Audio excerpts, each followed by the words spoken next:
What can I say about Alfred Hitchcock that hasn't already been said? One of the greatest cinematic directors of all time, Hitch is rightfully called the master of suspense, a title that is on full display in today's film. Released in 1954, Rear Window is a mystery thriller short story, taking place in an apartment. The plot revolves around photographer L.B. Jeffries, who has been confined to a wheelchair for several weeks after breaking his leg on the job. Unable to leave home, Jeffries has spent most of his time spying on his neighbors across the way, becoming familiar with their everyday lives. After one such day of voyeuristic pursuits, Jeffries suspects that one neighbor has killed his wife and disposed of her body. With the aid of his girlfriend, nurse, and an old war buddy who happens to be a police lieutenant, Jeffries digs into the matter, unraveling the mystery and leading the audience to a tense climax.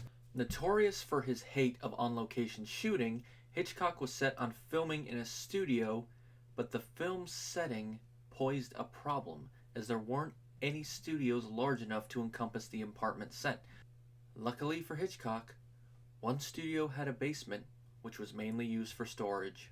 Items were carted out and the floor removed. In the final film, what appears to be ground level is actually the basement floor. The set took 2 months to build at the cost of around $100,000. Hitchcock sent 4 photographers to Greenwich Village to aid his set designers in the recreation. The complete set was such a marvel that it was even featured in several magazines while filming was underway. Filming in a studio gave Hitchcock complete control over the elements, although it necessitated the construction of a drainage system for the rain sequence and an elaborate lighting rig to simulate sunlight. Virtually every lighting rig that Paramount owned that wasn't currently in use was drafted for the job, over 1,000 total. The rig was set up to accommodate 4 levels of light: morning, afternoon, evening, and night, although it took about 45 minutes to change from one extreme to the other. Heat generated by the lights was said to be overbearing to the actors working in the upper apartments, and it even set off the sprinkler system once.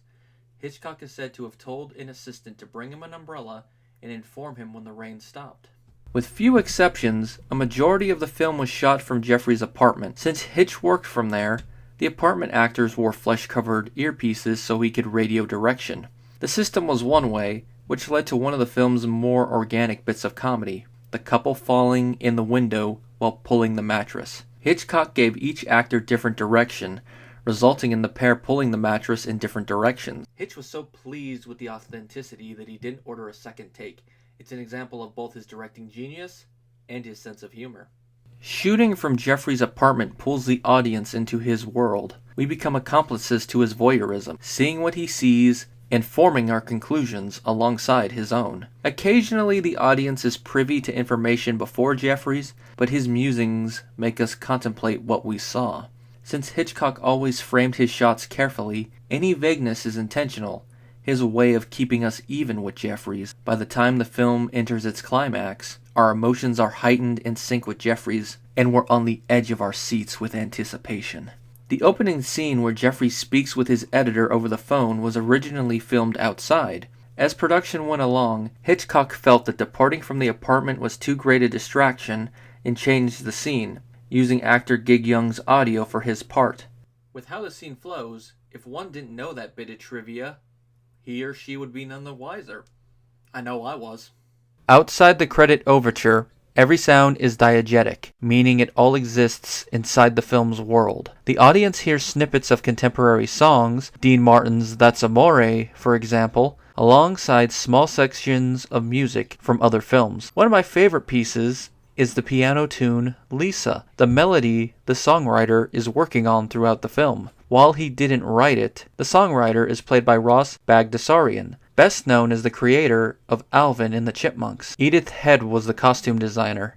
Hitchcock worked closely with her, wanting each character to have his or own distinct look, to make it easier for the audience to identify who was who. He also wanted to connect a few of the supporting characters back to the main cast, a topic I'll discuss soon. The pair spent a great deal of time on Grace Kelly's look, which anyone who knows about Hitch and his leading ladies can read a lot into. Hitch especially fretted over Grace's negligee, wanting her to have a bustier look. Edith and Grace only made a few changes to the costume, and Hitch was none the wiser. Frequent Hitchcock collaborator Robert Burks handled the cinematography. Having just filmed Dial M for Murder together, Burks was a natural and obvious choice. The pair made 12 films together, one of which, To Catch a Thief, garnered Burks an Oscar win. For Rear Window, Burks mounted a camera on a crane, allowing him to film small details through windows across the courtyard. His lens choices were perfect, especially for the point-of-view shots through Jeffries' camera and binoculars. Jimmy Stewart played Jeffries. A frequent Hitchcock collaborator, Stewart was the perfect choice to play the wheelchair-bound photographer. Stewart had an everyman acting style, making it easy for the audience to identify and sympathize with his character's plight. He had excellent facials, making it easy for the audience to figure out what's running through his mind. Hitchcock enjoyed working with Stewart, especially when compared to his other frequent star, Cary Grant, who could be overly demanding on set. Stewart was easygoing by comparison, although Wendell Corey claimed he did have his moments. Hitch and Stewart's friendship might have been one reason for their easygoing work relationship. Although the pair rarely socialized off-set, they knew each other well, being able to communicate with cryptic sentences or glances. Soured in the wake of Vertigo, as Hitchcock blamed the film's failure on Stewart being too old to play the romantic lead, and the pair never worked together again. Grace Kelly played Lisa Fremont, and she was cast as perfectly as Stewart, feeling natural as a sophisticated socialite. She's a likable love interest who's not afraid to speak her mind. Relationship with Jeffries?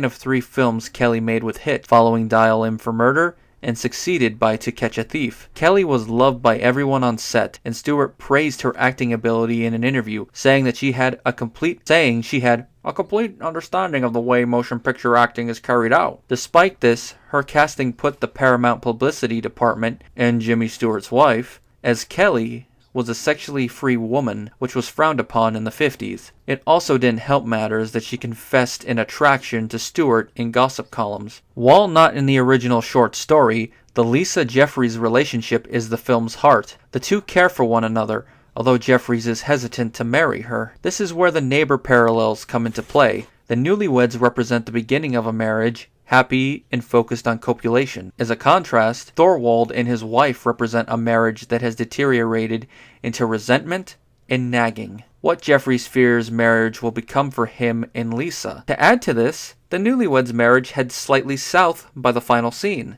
On the feminine side of things, Miss Lonely Hearts represents what Lisa fears her future could be like if she doesn't settle down, alone and desperate for affection. The two do discuss their future in one scene, where their fears and ambitions are laid bare. We see that Lisa is willing to modify her lifestyle for Jeffries'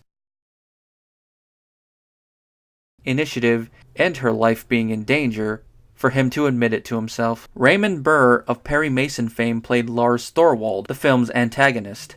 According to rumor, one reason Burr was hired was that he passively resembled Hitchcock's old producer, David O. Selznick, a man Hitch felt interfered too much. If so, this is another instance of the old boy's humor. Considering most of his performance is viewed from a distance, Burr doesn't have many audible lines of dialogue, instead having to bring his character to life through body language, which he does rather well. When he finally does get to talk during the climax, his voice is stressed, an apt choice, considering what his character has been through the past few days. In an interview, Hitchcock admitted he sympathized with his antagonist, most of all, feeling he was minding his own, if somewhat murderous, business before Jeffries interfered, and that he hoped audiences felt this during the final confrontation. While not everyone is going to agree with that sentiment, with how the confrontation is staged and acted out, it's easy to feel. We've all been caught doing something we shouldn't have been doing from time to time.